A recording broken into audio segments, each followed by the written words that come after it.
ETF index mutual funds నేర్చుకుని stock మార్కెట్లో రాణించాలనుకుంటున్నారా? వెంటనే ఈ నెంబర్కి కాల్ చేయండి. యునెస్కో రిపోర్ట్లో ఏముంటుందంటే కంట్రీస్ అన్నింటి నుంచి దాదాపు 50 లక్షల మంది స్టూడెంట్స్ వెళ్ళి చదువుతున్నారు. ఎందుకని అంటే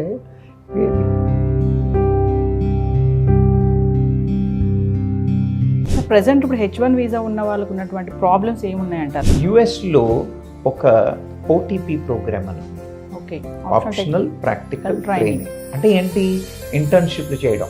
దాదాపు మీకు 12 నెలల టైం ఇస్తారు H1B రావడానికి. అవే మీ H1Bకి ప్రాసెస్ చేయడానికి ఇచ్చేస్తాయి. What about L1 visa? L1లో 2 రకాలు, L1BA అండ్ L1B అని చెప్పేసి.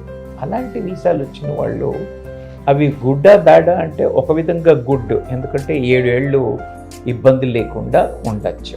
ఈ మధ్యలో ఉద్యోగం పోయింది, జాబ్ పోయిన తర్వాత 60 రోజుల్లో ఇంకో ఉద్యోగం వెతుక్కోవాలి 60 days లో. ఈ 60 days లో ఉద్యోగం దొరకకపోతే మూట ముళ్ళే సర్దుకుని బ్యాక్ టు బ్యాక్ వచ్చేసేయాలి. కెరీర్ బిల్డప్ చేసుకోవాలంటే ఎలాంటి విధానాలు పాటించాలంటారు? We should be abreast with the latest technologies. చదువుతూనే ఉండాలి, కోర్సులు చేస్తూనే ఉండాలి, సర్టిఫికేషన్ ప్రోగ్రామ్స్ చేస్తూనే ఉండాలి. ఎప్పుడో డిజాస్టర్ వచ్చినప్పుడే నేను ఉద్యోగం వెతుకుతాను అని కాకుండా.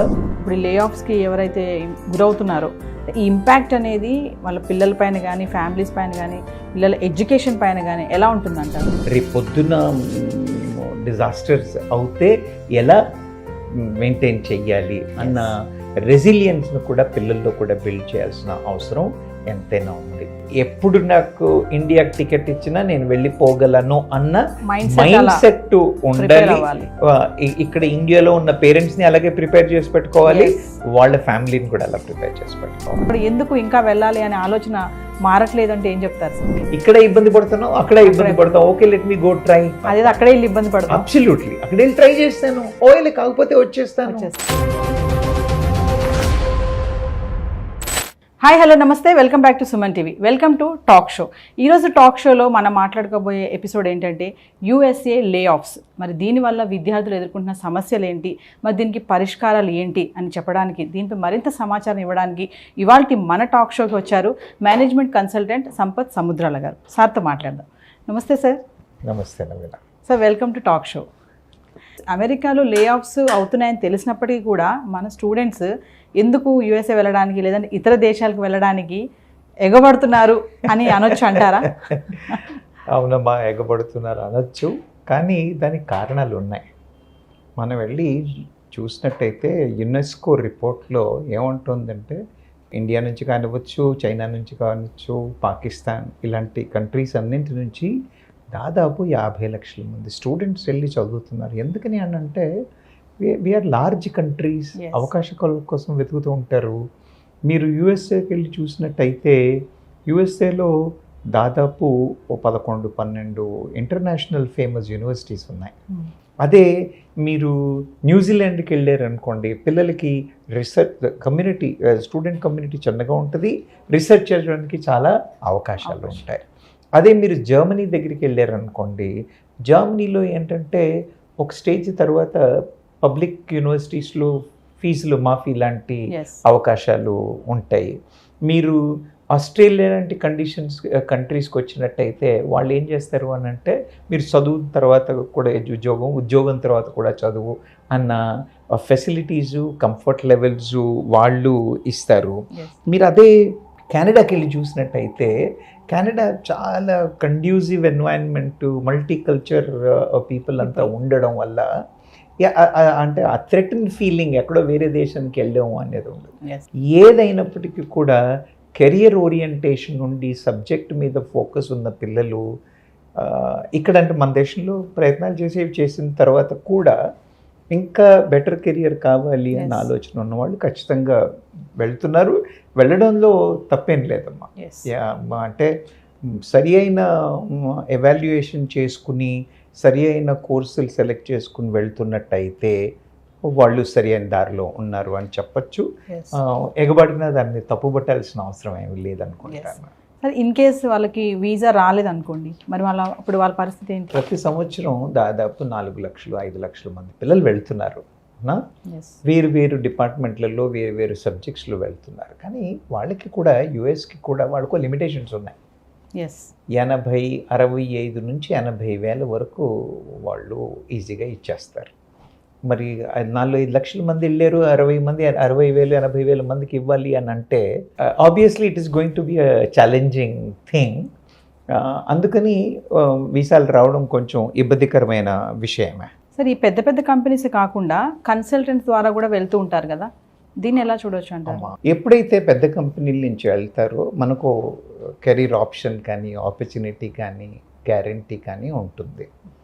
అదే మీరు కన్సల్టెంట్స్తో వెళ్ళడం అంటే గుత్తేదారులతో వెళ్ళినట్టు అన్నమాట. గుత్తేదారులను మన దగ్గర పనివాళ్ళని తీసుకెళ్లే వాళ్ళు ఉంటారు కదా, ఇట్ ఈజ్ లైక్ దాట్. వాళ్ళు ఏం చేస్తారనంటే, అయితే ఒకటి మీరు కన్సల్టెంట్లతో పోయితే H1B వీసా ఇలా వచ్చేస్తుంది. వీసాలు రావడం పెద్ద కష్టం కాదు. కానీ పోయిన తర్వాత సస్టెనెన్స్ ఉంటుందా అంటే, ఉద్యోగం ఉంటుందా అంటే తెలీదు. మీరు వెళ్ళగానే మీకు ఉద్యోగం ఇస్తాడా తెలీదు. మిమ్మల్ని తీసుకెళ్ళి బెంచ్ మీద పెట్టచ్చు, ఉద్యోగం మధ్యలో పీకేసి మిమ్మల్ని బెంచ్ మీద పెట్టచ్చు. అన్నీ అన్సర్టనిటీసే. ఒక్క పాజిటివిటీ మీరు కన్సల్టెంట్లతో చూసినట్టయితే ఏమొస్తుంది అని అంటే, కన్సల్టెంట్లతో మనకు వచ్చిన అడ్వాంటేజ్ ఏంటంటే వాళ్ళు చాలా త్వరగా వీసా ప్రాసెసింగ్ చేయించగలరు. వాళ్ళకి ఉన్న వీసా ప్రాసెసింగ్ టీంలో ఉన్న కాంటాక్ట్స్ కానివ్వండి, వాళ్ళ ఇన్ఫ్లుయెన్స్ కానివ్వండి, వీసాలు చాలా త్వరగా వస్తాయి కన్సల్టెంట్ల ద్వారా. కానీ ఏమవుతుందంటే సస్టెనెన్స్ కదా, మనం ఊరికే వెళ్ళడం ఒకటే కాదు కదా, అక్కడ వెళ్ళిన తర్వాత సరి అయిన ఉద్యోగం ఉండాలి, సరి అయిన డబ్బులు రావాలి. అందుకని వీలైనంత మటుకు కన్సల్టెంట్లని అవాయిడ్ చేయడమే బెటరు. కానీ అవకాశాలు వచ్చి లేదు, we have done a good research of the consultant, he has good clientele, there is no large bench time అన్న రీసెర్చ్ చేసుకున్నట్టయితే మాత్రం ఖచ్చితంగా వెళ్ళచ్చు. ఏమవుతుందంటే మనం ఊరికే వీసాలను ఒక్కటి చూడకుండా మన కమ్యూనిటీని బిల్డ్ చేసుకోవాలి. We have to know people there, we need to have proper contacts. Market మీద అవగాహన ఉండాలి. ఆ కన్సల్టెంట్ యొక్క క్రెడిబిలిటీ ఏమిటి, ఎలాంటి ఆర్గనైజేషన్స్తో పనిచేస్తున్నారు, ఎంతమందిని తీసుకెళ్ళారు, జనరల్గా వెళ్ళిన వాళ్ళు ఎంత బెంచ్లో ఉంటున్నారు, ఇలాంటి విషయాలన్నింటినీ క్షుణ్ణంగా స్టడీ చేసుకుని ఒకవేళ మనకి 80-90% అయినా పాజిటివ్గా కనిపించినట్టయితే కన్సల్టెంట్ల ద్వారా వెళ్ళడం తప్పేమీ లేదు. కానీ పెద్ద కంపెనీలతో వెళ్ళి ఉన్న అడ్వాంటేజ్ ఉండకపోవచ్చు. But if you have done a good research, I think it will make a lot of sense, they can go. కానీ చాలామంది మనం బయట చూస్తూ ఉంటాం కదా సార్, కన్సల్టెంట్ ఆఫీసెస్ పెట్టుకుంటారు కదా, అబ్రాడ్ ఎడ్యుకేషన్ వెళ్ళాలనుకున్న వాళ్ళు, మేము తొందరగా వీసా ఇస్తామని అంటే మీరు అంటున్నారు కొంచెం అవాయిడ్ చేస్తే మంచిదే అన్నారు కదా, అంటే డైరెక్ట్గా వెళ్ళాలి అంటే ఏంటి సార్ ప్రాసెస్? అంటే ఇప్పుడు H1B వీసాలు రావడానికి ఎంప్లాయర్స్ డైరెక్ట్గా మనం ఎంప్లాయ్మెంట్కి అప్లై చేసుకొని వెళ్ళొచ్చు. మనం అది డైరెక్ట్ ఎంప్లాయ్మెంట్, రేపోతే అక్కడ ఎడ్యుకేషన్కి వెళ్ళిన తర్వాత కూడా we will apply for H1B visas. అక్కడ వెళ్ళి మనం ముందు స్టూడెంట్ వీసా మీద వెళ్తాం. స్టూడెంట్ వీసా ఎడ్యుకేషన్ అయిపోయిన తర్వాత then we should apply for that. Sir, present ఇప్పుడు H1 వీసా ఉన్న వాళ్ళకు ఉన్నటువంటి ప్రాబ్లమ్స్ ఏమున్నాయంటారు? అంటే గ్రీన్ కార్డ్స్ వచ్చేంత వరకు స్టూడెంట్స్ వీసా మీద వెళ్తారు. H1B అందరికీ రాదు. స్టూడెంట్గా ఉన్నవాడికి ఉద్యోగం వచ్చేస్తే ఎంప్లాయర్ H1B వీసా ఇచ్చేసి తీసేసుకుంటాడు. కొన్నిసార్లు ఉద్యోగాలు రావు. ఈ టైం పట్టినప్పుడు ఎస్పెషల్లీ మీరు యుఎస్ని చూసినట్టయితే యుఎస్లో ఒక OTP ప్రోగ్రామ్ అని ఉంది, ఆప్షనల్ ప్రాక్టికల్ ట్రైనింగ్. అంటే ఏంటి? ఇంటర్న్షిప్లు చేయడం. ఇంటర్న్షిప్స్ అక్కడ ఉన్న కంపెనీల్లో వాటిలో వెళ్ళి మనం ఆప్షనల్ ప్రాక్టికల్ ట్రైనింగ్ కోసం మనం ఎప్పుడైతే జాయిన్ అవుతామో అప్పుడు దాదాపు మీకు 12 నెలల టైం ఇస్తారు H1B రావడానికి. ఆ తర్వాత ఏవైతే ఇన్స్టిట్యూట్స్ మీకు OPT ఇచ్చాయో అవే మీ H1Bకి ప్రాసెస్ చేయడానికి ఇచ్చేస్తాయి. తర్వాత it gets extended to 24 months. Especially ఇప్పుడు మన వాళ్ళు పోయేవాళ్ళంతా ఎవరు వెళ్తారు? అయితే డాక్టర్స్, లేకపోతే engineering students, science and technology students, అందరూ స్టెమ్ పర్వ్యూలో ఉన్న వాళ్ళే వెళ్తున్నారు. ఈ స్టెమ్ పర్వ్యూలో ఉన్న వాళ్ళకి 12 నెలలు కాదు 24 నెలల టైం ఉంటుంది H1B రావడానికి. సో మనం స్వతహాగా ప్యారలల్గా ట్రై చేస్తూ కంపెనీ కూడా ట్రై చేసినట్టయితే మనకి H1Bకి పెద్ద ఇష్యూ లేకుండా ఇది అవుతుంది. ఓసారి ఏమవుతుంది, ఇప్పుడు మనకి H1B వీసాలు ఇవన్నీ అక్టోబర్లో, మీకు ఓటీపీ ముందే అయిపోతుంది అనుకోండి. ఒకవేళ మీకు వీసా వచ్చి అది అక్టోబర్లో స్టార్ట్ అవుతుంది అన్నప్పటికీ కూడా మీ ఓటీపీ ఎక్స్టెన్షన్ పీరియడ్ దొరుకుతుంది. ఓకే, గ్యాప్ ఎక్స్టెన్షన్ పీరియడ్ అని చెప్పేసి వాళ్ళకి ఆ గ్యాప్ ఎక్స్టెన్షన్ ఇస్తారు. అలా H1B వచ్చే వరకు దాని మీద కూడా ఉండడానికి అవకాశాలు. Sir what about L1 visa? Critical subject అమ్మా. ఎస్, స్టూడెంట్స్ ఏంటంటే వెళ్తారు, ఓవేళ మరి ఏం కాకపోతే ప్యాక్ చేసుకుని వచ్చేస్తారు, ఇక్కడ ఆపర్చునిటీస్ చూసుకుంటారు లేదా వేరే కంట్రీస్ని చూసుకుంటారు. డిసప్పాయింట్మెంట్ ఉంటుంది, మేము Yes. H1B రాలేదు మేము వచ్చేసాము అన్న డిసప్పాయింట్మెంట్ ఒకటి ఉంటుందేమో. కానీ మీరు L1 అని ఏదైతే అంటున్నారో, L1లో 2 రకాలు, L1BA అండ్ L1B అని చెప్పేసి. L1A జనరల్గా కంపెనీ ఎగ్జిక్యూటివ్స్కి, ఇప్పుడు మైక్రోసాఫ్ట్లో పిల్లలు పనిచేస్తున్నారు లేదా TCSలో పనిచేస్తున్నారు, విప్రోలో పనిచేస్తున్నారు. వాళ్ళు 4-5 ఏళ్ళు 5-6 ఏళ్ళు ఎక్స్పీరియన్స్ వచ్చిన వాళ్ళని, మేనేజర్ లెవెల్లో ఉన్న వాళ్ళని, వాళ్ళకి అలాంటి వాళ్ళకి, ఎందుకంటే దే ఆర్ స్పెషలైజ్. Yes. ఇది ప్యారలల్ రిక్రూట్మెంట్. ఇక్కడ నుంచి ఇదే కంపెనీ వాడు ఈ లొకేషన్ నుంచి ఆ లొకేషన్కి మారుతున్నాడు. అలాంటి వీసాలు వచ్చిన వాళ్ళు అవి గుడ్డా బ్యాడా అంటే ఒక విధంగా గుడ్, ఎందుకంటే 7 ఏళ్ళు ఇబ్బంది లేకుండా ఉండొచ్చు. ఒకవేళ వాళ్ళకి గ్రీన్ కార్డ్ రాలేదు, ఎక్స్టెన్షన్స్ రాలేదు అని అనుకోండి, ఈ మధ్యలో ఉద్యోగం పోయింది, వాళ్ళు మ్యాక్సిమం 60 రోజులు అక్కడ ఉండొచ్చమ్మా. ఓకే, ఆఫ్టర్ జాబ్ జాబ్ పోయిన తర్వాత 60 60 రోజుల్లో days. ఇంకో ఉద్యోగం వెతుక్కోవాలి 60 డేస్లో. ఈ 60 డేస్లో ఉద్యోగం దొరకకపోతే ముళ్ళే సర్దుకుని బ్యాక్ టు బ్యాక్ వచ్చేసేయాలి. బ్యాక్ వచ్చేయాలి. కుర్రాళ్ళు అనుకోండి, ఎడ్యుకేషన్ స్టూడెంట్స్ అనుకోండి, వచ్చేయడం పెద్ద సమస్య కాదు. ఎస్, కానీ వీళ్ళేంటి, ఫ్యామిలీతో పిల్లలతో వెళ్ళారు. ఎస్, వాళ్ళకి ఎంత ఎమోషనల్ స్ట్రెస్కి వచ్చేస్తారు అని అంటే, నా ఉద్యోగం ఎలా అని ఒక సమస్య. ఇంట్లో ఆడవాళ్ళకి కానీ పేరెంట్స్కి కానీ ట్రాన్స్పరెంట్గా ఒకవేళ వాళ్ళు చెప్పి లేరనుకోండి, ఎంత ఎమోషనల్ స్ట్రెస్. ఎస్, తర్వాత పిల్లలు చదువులు ఎలా, ఇక్కడి నుంచి అక్కడికి తీసుకెళ్ళాలా, కల్చరల్ డిఫరెన్స్. వాళ్ళు ఇండియాలో సెటిల్ అవుతున్న టైంలో US తీసుకెళ్లారు. ఎస్, యుఎస్లో కొద్దో గొప్ప వాళ్ళ లాంగ్వేజ్ మాట్లాడి ఏదో నేర్చుకుని కొంత సెటిల్ అవుతున్నారు అన్న టైంకి మళ్ళీ back. వాపస్ రావాలి అని అంటే చాలా విపరీతమైన కష్టం. అందుకని L1 వీసాలు advantage for people who are employed who can go and do it. కానీ డిసడ్వాంటేజెస్ కూడా చాలా ఉన్నాయి. L1లో వెళ్ళే కుర్రాళ్ళు మాత్రం చాలా జాగ్రత్తగా ప్రోస్ అండ్ కాన్స్ చాలా సరిగా వెయిట్ చేసుకుని వెళ్ళాల్సిన అవసరం ఎంతైనా ఉంది. సో ఇలా L1తో వెళ్ళిన స్టూడెంట్స్ మనం మాట్లాడుకుంటే వాళ్ళు కెరీర్ బిల్డప్ చేసుకోవాలంటే ఎలాంటి విధానాలు పాటించాలంటారు? L1తో వెళ్ళిన వాళ్ళనే కాదు, ఎవరైనా బయట కంట్రీస్కి వెళ్ళిన వాళ్ళని కాదమ్మా, anybody who wants to have a great career. Yes, ముఖ్యంగా ముందు చేయాల్సి ఏంటంటే, we should be abreast with the latest technologies. చదువుతూనే ఉండాలి, కోర్సులు చేస్తూనే ఉండాలి, సర్టిఫికేషన్ ప్రోగ్రామ్స్ చేస్తూనే ఉండాలి. లింక్డ్ఇన్ లాంటి నెట్వర్క్లో ఏమవుతోంది, మార్కెట్ ఏమవుతోంది అన్న స్టడీస్ బాగా చేస్తూ ఉండాలి. ఉద్యోగ అవకాశాలు ఎలా ఉన్నాయి, ఏమున్నాయి అని రెగ్యులర్గా కంటిన్యూస్గా మానిటర్ చేస్తూ ఉండాలి. ఎప్పుడో డిజాస్టర్ వచ్చినప్పుడే నేను ఉద్యోగం వెతుకుతాను అని కాకుండా specific skill improvement. As the market changes, as the requirement in the market changes, skill enhancement with certification programs, distance education programs, higher education, ఈ higher learning, తర్వాత ఆ సబ్జెక్ట్కి సంబంధించిన అసోసియేషన్స్లో మెంబర్లుగా ఉండడము, ఇలాంటి యాక్టివిటీస్ అన్ని చాలా సీరియస్గా చేయాల్సి ఉంటుంది. అలా కాకుండా ఉద్యోగం రాగానే 4 డబ్బులు ఖర్చు పెట్టేసి ఐఫోన్ కొనేసుకోవడం, ఇంట్లో వాళ్ళకి 4 వస్తువులు కొనిపెట్టడం, డబ్బులు చేతుల్లో లేకుండా చేసుకోవడం, చదువు మీద దృష్టి పెట్టకపోవడం. The learning is never ending అమ్మ. ఎస్పెషలీ ఇలాంటి ఉద్యోగాలు వాళ్ళకు మాత్రం వాళ్ళు every day they should be on the learning mode only. Sir, ఇలా L1 వీసాతో వెళ్ళి ఇప్పుడు లే ఆఫ్స్కి ఎవరైతే గురవుతున్నారో ఈ ఇంపాక్ట్ అనేది వాళ్ళ పిల్లల పైన కానీ, ఫ్యామిలీస్ పైన కానీ, పిల్లల ఎడ్యుకేషన్ పైన కానీ ఎలా ఉంటుందంటారు? డిఫికల్ట్ అయిన సమస్య అమ్మ, వెరీ వెరీ డిఫికల్ట్ థింగ్. ఉద్యోగం పోయిందన్న భయం, టెన్షన్. టెన్షన్. రెండోది ఇంట్లో వాళ్ళకి ఎలా చెప్పాలి అన్న టెన్షన్. ఇంట్లో వాళ్ళకి చెప్పగానే వీళ్ళు సైకలాజికల్గా డౌన్ అవుతారు, వాళ్ళు సైకలాజికల్గా డౌన్ అవుతారు.